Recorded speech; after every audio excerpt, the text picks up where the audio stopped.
हमारी शैलजा ने फिर से दूरी बना ली है। बना ही नहीं है भाई। एक आदमी कितनी बार अपमानित होगा आप मुझे बताइए, जिसने इतने लंबे समय तक पार्टी की सेवा की हो और आज उसको जो है जिस तरह से उसे अपमानित करने का काम किया। हमें शर्म के साथ कहना पड़ रहा है कि एक तरफ तो साइडलाइन कर दिया गया है, दूसरी तरफ उनकी पूरी मेहनत पे भी, और जिस तरह की टिप्पणियां जो लोग सरकार में सपना देख रहे हैं आने का वो लोग कर रहे हैं, ये समझना चाहिए कि उनके भी घर में बहन बेटी है। इतना अहंकार नहीं होना चाहिए, और समाज सब देख रहा है। ऐसा ना हो ऐसी बाजी पलटी जाए कि आपकी आंखें जिस दिन 8 तारीख को खुले तो आपको ऐसा। और सेंटर के जो उनकी लीडरशिप बिल्कुल चुप है, ये भी इस बात का उदाहरण है कि सब कुछ मिले जुले तरीके से हो रहा है। तो हमारे लोगों को सावधान रहना है। जो लोग आज उन पार्टियों में हमारे समाज के जो नेता उन्हीं की इज्जत नहीं करते, तो हमारे समाज की क्या इज्जत करेंगे, ये भी समझने का विषय है। इसलिए खड़े हैं। मैं फिर कह रहा हूं, बाबा साहब अम्बेडकर ने पार्टी क्यों बनाई? उस समय भी ये सेंटर के दल थे। चौधरी देवीलाल जी ने पार्टी क्यों बनाई? उस समय भी ये सेंटर के दल थे, क्योंकि वो जानते थे कि अपनी समस्याओं के हल के लिए, अपने मान सम्मान की लड़ाई के लिए हमें लड़ना पड़ेगा, कोई और नहीं लड़ेगा लड़ाई।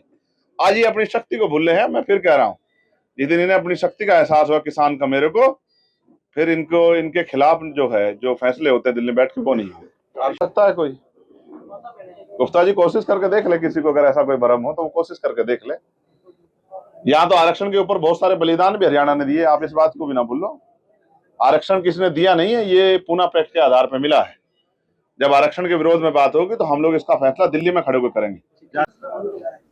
रानिया जो हल्का है, आप ये जानते हैं कि लंबे समय से चौधरी रणजीत सिंह जी यहाँ मेहनत कर रहे हैं और जनता का आशीर्वाद उनके साथ। मैं ना भी आता तो भी वो यहाँ से जीतते, लेकिन मेरा ये फर्ज है क्योंकि हम सब लोग मिलकर लड़ रहे हैं और बराबर में डगवाली भी है।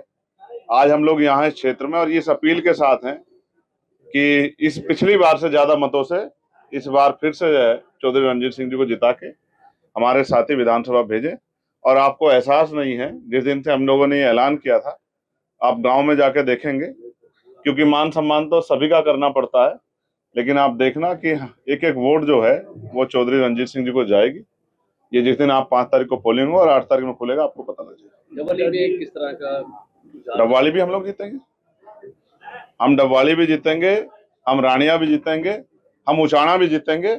और फिर मैं आपसे कह रहा हूं, आप कोशिश करो कि कितना ही सरकार के लोग और विपक्ष के लोग इधर उधर की बात करते रहे, जनता ने उनका हाल देख लिया। मैं फिर कह रहा हूं, दोनों सेंटर की पार्टियां नहीं चाहती कि क्षेत्रीय दल उभरे, और क्योंकि क्षेत्रीय दल उभरेंगे तो वो गांव की समस्या से, खेती किसानी की समस्या से, कमेरों की समस्या से, अपने क्षेत्रों की समस्या से ज्यादा वाकिफ है। मैं फिर ये कह रहा हूं, मेरी बात पे आप गौर करें।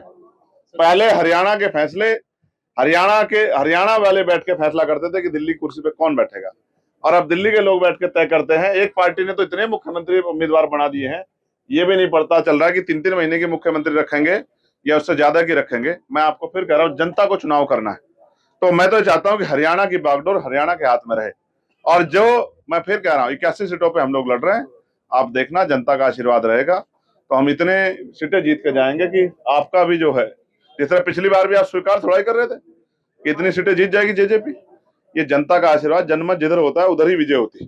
तो जनता का आशीर्वाद हमारे साथ है। एक अच्छा कॉम्बिनेशन है किसान कमेरों का, और हमने जो टिकट्स डिक्लेयर किए हैं वो भी बहुत शानदार है, और फिर बड़ों का आशीर्वाद हमारे साथ है। हम लोग जीतेंगे और रिजल्ट हमारे फेवर में रहेगा।